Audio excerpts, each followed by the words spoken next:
Most people who move to Naples fall in love with it, but a good chunk of them never actually looked at it honestly before they bought. I've watched it happen for over 17 years, so today I'm going to do something a little bit different. I'm going to give you 10 reasons Naples might not be the right fit for you. Not to talk you out of it, but to make sure that if you come, you actually stay. Hi, I'm Kris Asquith, your local Southwest Florida real estate expert. I've been working in this market for over 17 years, helping buyers and sellers figure out if Naples is the right move and then make it as smart of a move as possible. This channel is built on one thing, the honest version of Southwest Florida, not the brochure.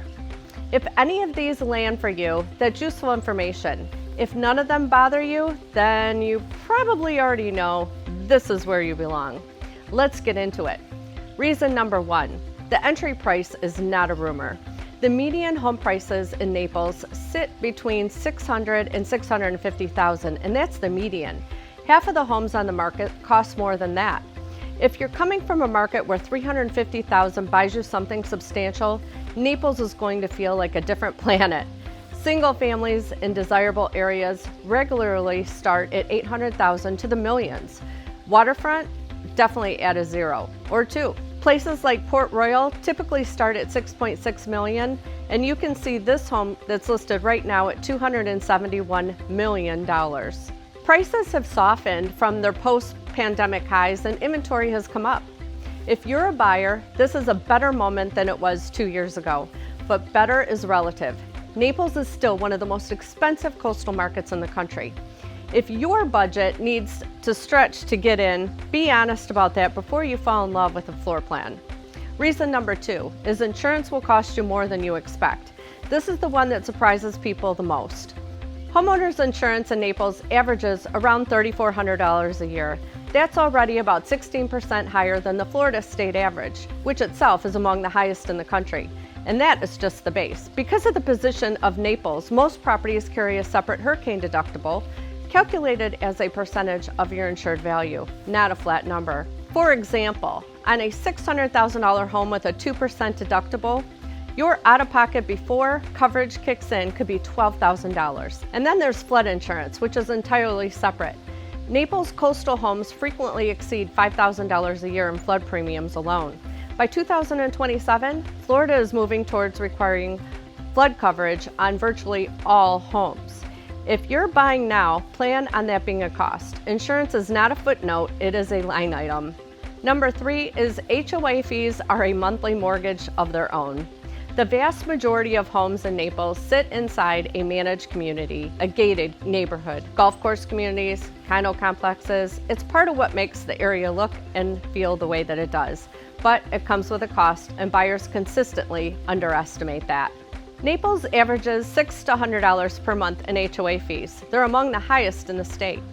In luxury communities, that number climbs higher. Some condo associations in the $400,000 to $800,000 range charge $800 to $1,200 per month. Statewide, the median HOA fee jumped 68% between 2022 and 2025. That trend isn't done. When you're looking at a home listed at $650,000 with a $700 HOA fee, your true cost of ownership is very different than the purchase price suggests. I walk through all of this with my buyers before they make an offer, because the people who get caught off guard are the ones who only looked at the mortgage.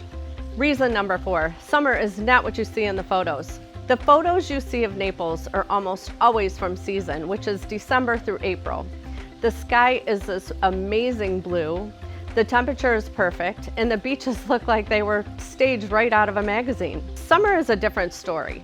From June till September, daytime highs regularly hit 90 to 91 degrees. The humidity is present from the moment you step outside. A short walk to your car can feel like effort.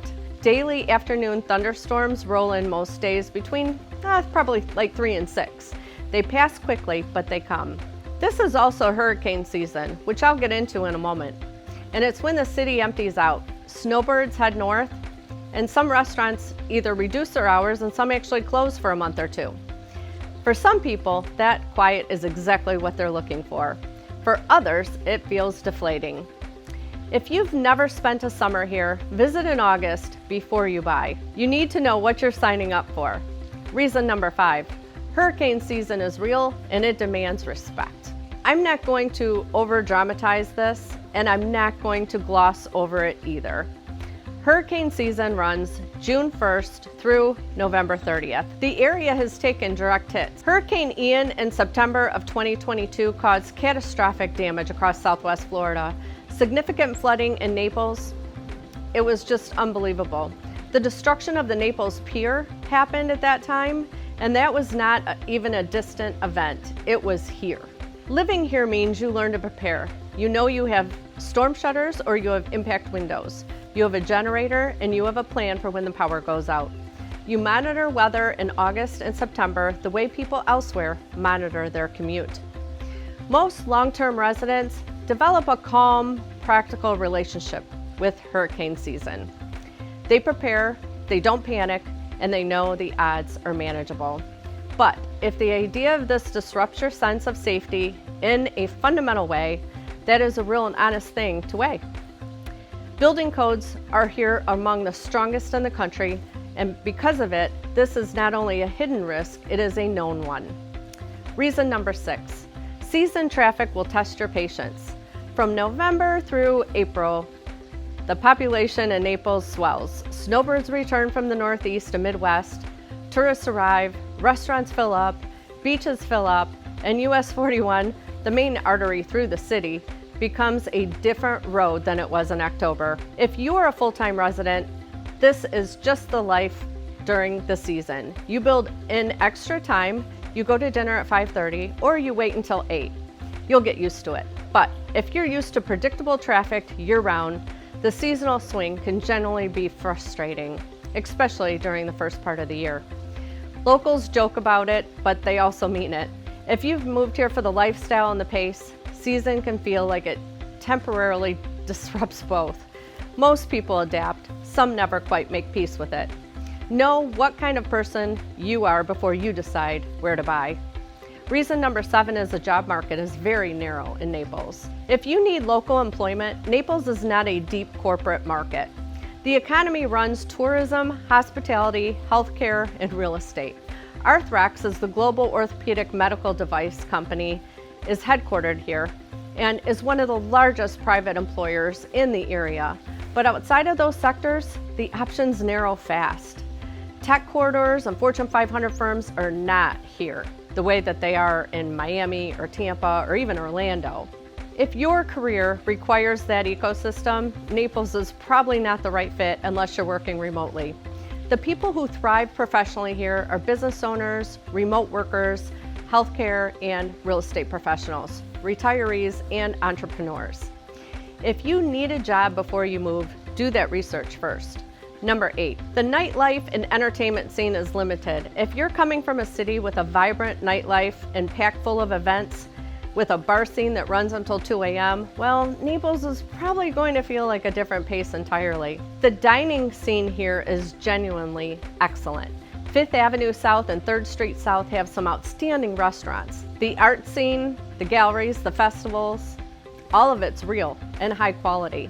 But the late night energy you find in Miami, Tampa, or Orlando simply does not exist here. Most restaurants are winding down by about 9 or 10. The club scene minimal, live music venues are limited.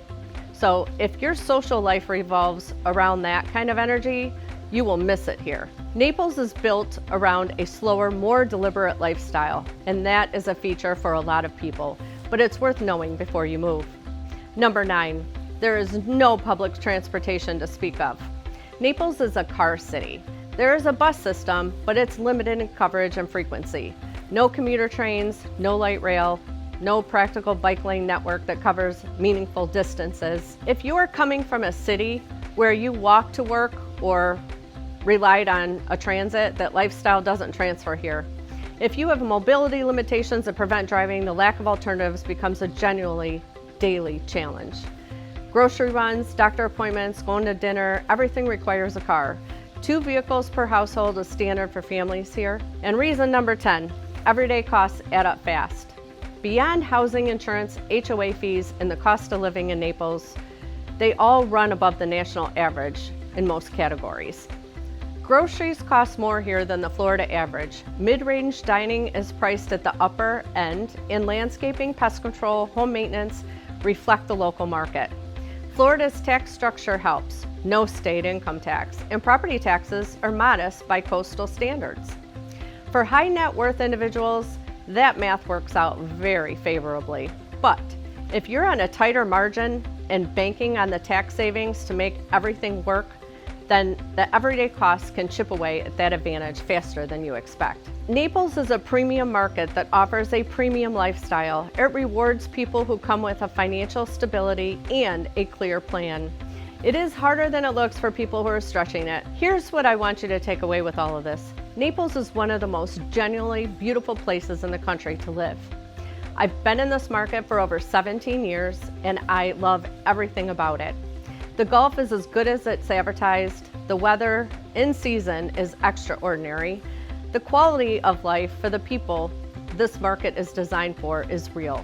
But this is not a place to move to on a feeling. I watch people arrive with a vision and a budget that doesn't fully account for what they just heard. They buy a house they fell in love with during a visit in February. They close in the spring. Then they get their first full year insurance bill, their first HOA increase letter, their first August, and suddenly the math and the weather look different. The people who love it here are the people who understood what they were buying into, not just the sunsets, but the whole entire picture. If this video helps you get there, that's exactly why I made it. My free relocation guide is in the link below. And drop a comment, which one of these 10 things surprised you the most? I read every single one and I'll answer you. Hit subscribe and tap the bell so you don't miss a thing. I put out new content all the time, and if you're thinking about making a move to Southwest Florida, you're in the right place. I'm Kris Asquith with the Diamond Coastal Group, and I'll see you in the next one.